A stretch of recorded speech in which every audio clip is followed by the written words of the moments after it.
Hello friends, મારી channel ગુજરાતીમાં તમારું ખૂબ ખૂબ સ્વાગત છે. આપણને બધાને મંચુરિયન ભાવતું જ હોય છે અને આપણે બહાર જઈએ ને તો ફર્સ્ટ ઓર્ડર નાના હોય કે મોટા હોય મંચુરિયન જ હોય છે.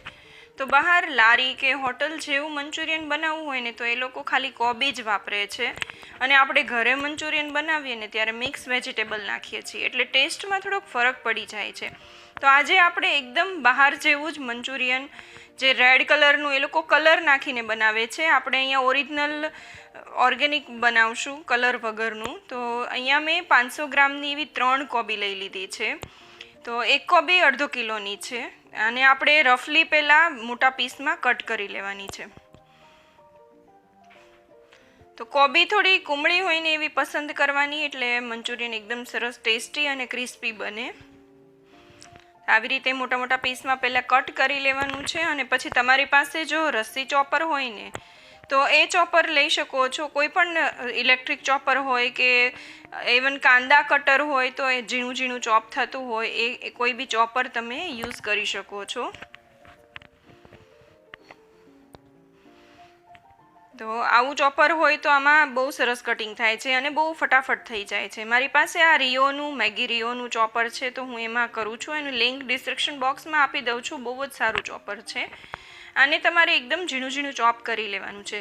જો તમે ખમણતા હો ને કોબીને તો તમારે મોટા કાણાવાળી ખમણીથી ખમણવાનું છે જેથી પાણી થોડું ઓછું છૂટે. તો આવી રીતે બધી જ કોબી તૈયાર કરી લેવાની છે. એને આપણે એક મોટા વાસણમાં નાખી દઈશું.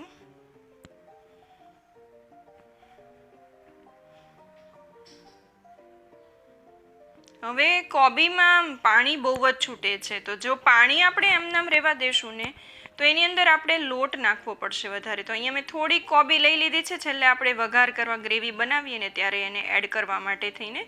તો એની અંદર આપણે 2 ટેબલસ્પૂન મીઠું નાખી અને 10 થી 15 મિનિટ એને એવી રીતના રહેવા દેવાની છે જેથી આપણે એમાંથી પાણી બધું કાઢી શકાય. તો 10 મિનિટ પછી તમે જોઈ શકો છો પાણી નીતરે છે. તો હવે આવી રીતના એક કપડું રાખી નીચે ડીશ રાખી છે એમ બધી જ કોબી નાખી દેવાની છે અને પછી એને એકદમ દબાવીને નીચોવી લેવાનું છે. પાણી બધું જ કાઢી લેવાનું છે.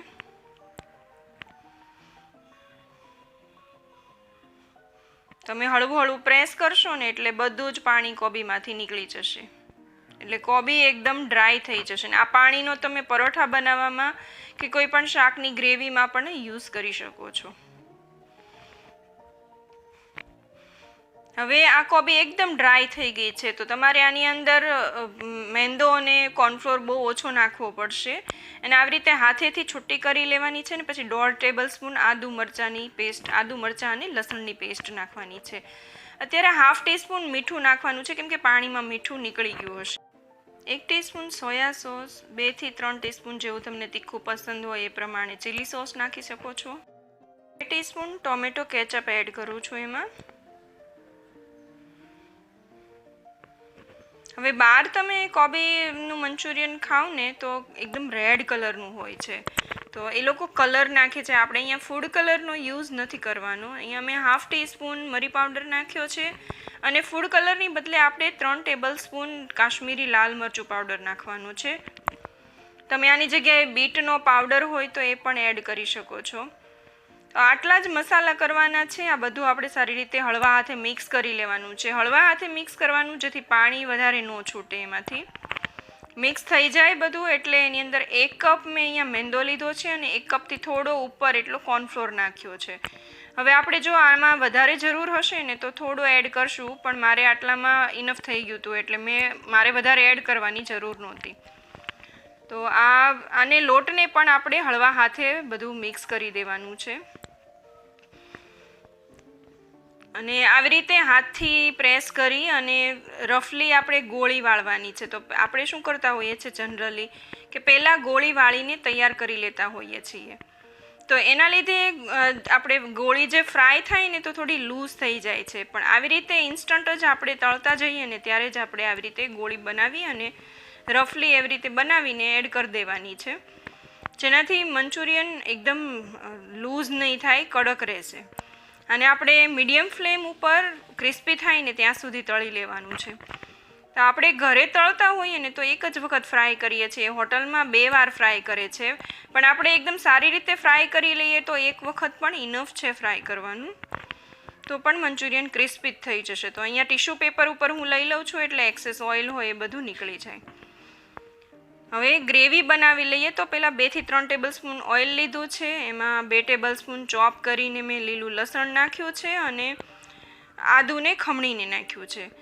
હવે અહીંયા 2 કાંદા લીધા છે મીડિયમ સાઇઝના, એને પણ મેં ચોપરમાં ચોપ કરીને એડ કર્યા છે. કાંદા થોડા એવા સતળાય એટલે 1 કેપ્સિકમને મેં ચોપરમાં ચોપ કરીને નાખ્યું છે.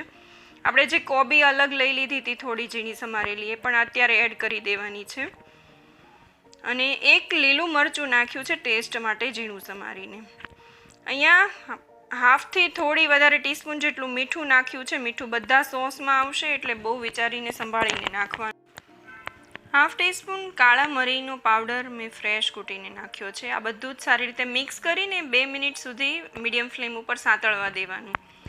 અને એના પછી આપણે 2 ટેબલસ્પૂન શેઝવાન ચટણી નાખી છે, એનાથી ટેસ્ટ ખૂબ જ સરસ આવે છે. 2 ટેબલસ્પૂન સોયા સોસ નાખ્યો છે. આ સોસ એડ કરતા જવાના અને મિક્સ કરતું જવાનું છે, જેથી બધું સરસ રીતે મસાલા છે, ગ્રેવી છે, બધું સારી રીતે સતળાઈ જાય. 1 ટેબલસ્પૂન ચીલી સોસ નાખ્યો છે અને 2 ટીસ્પૂન જેટલું મેં અહીંયા વિનેગર નાખ્યું છે. તમે વિનેગરની બદલે લીંબુ પણ એડ કરી શકો છો.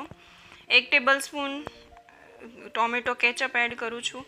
હવે અહીંયા 1.5 ટીસ્પૂન જેટલું મેં કોર્નફ્લોર લીધો છે, એની અંદર હું થોડુંક પાણી નાખીને કોર્નફ્લોરને સારી રીતે મિક્સ કરી લઉં છું, તો એક સ્લરી બની જશે. હવે આપણે આ એક સાથે નથી નાખવાની, થોડી થોડી નાખતું જવાનું છે ને ચેક કરતું જવાનું છે. ગ્રેવીની કન્સિસ્ટન્સી આપણે જેટલી જોઈતી હોય ને એ પ્રમાણે આપણે ગ્રેવી રાખવાની છે અને એ પ્રમાણે જ આ મિશ્રણ એડ કરવાનું છે.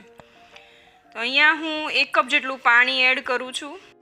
હવે આને 2 થી 3 મિનિટ મીડિયમ ફ્લેમ ઉપર સાંતળવા દેવાનું છે અને તમારે જરૂર પ્રમાણે હવે આ થિકનેસને જોવાની છે. તો મેં અહીંયા ફરીથી અડધો કપ જેટલું પાણી એડ કર્યું છે.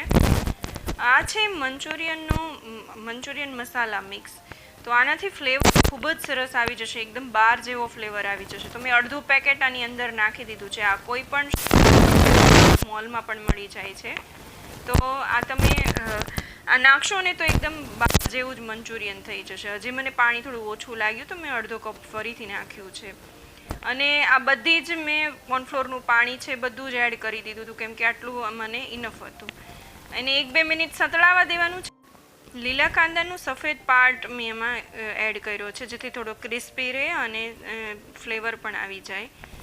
એમાં લીલા કાંદાનો લીલો પાર્ટ પણ હું નાખી દઉં છું. બધું સરસ રીતે થીક થઈ જાય, ગ્રેવી એકદમ પરફેક્ટ થઈ જાય એટલે ગેસ બંધ કરી દેવાનો છે અને આપણે જે મંચુરિયન બોલ્સ બનાવ્યા એ બોલ્સ એમાં એડ કરી દેવાના છે. તો મંચુરિયન બોલ્સ એકદમ બાર જેવા રેડ કલરના બન્યા છે અને ટેસ્ટી પણ એટલું જ બન્યું છે મંચુરિયન. જે તમે લારીમાં જે મંચુરિયન ખાતા હોય ને એવો જ ટેસ્ટ આવ્યો છે. બધું આપણે સારી રીતે મિક્સ કરી દઈએ. ગેસ અત્યારે બંધ જ છે અને જ્યારે આપણે ખાવાનું હોય ને ત્યારે સર્વ કરવાનું હોય ત્યારે જ આપણે મંચુરિયન બોલ્સ ગ્રેવીની અંદર એડ કરવાના, જેથી મંચુરિયન ક્રિસ્પી રહે.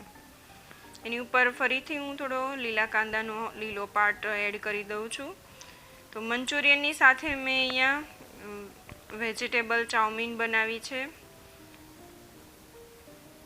તો તૈયાર છે આપણું ડ્રાય કોબીનું મંચુરિયન. તમને કેવું લાગ્યું જરૂરથી જણાવજો. વિડીયો ગમ્યો હોય તો લાઈક જરૂરથી કરજો અને આવી નવી રેસિપી માટે ચેનલને સબસ્ક્રાઈબ જરૂરથી કરી લેજો.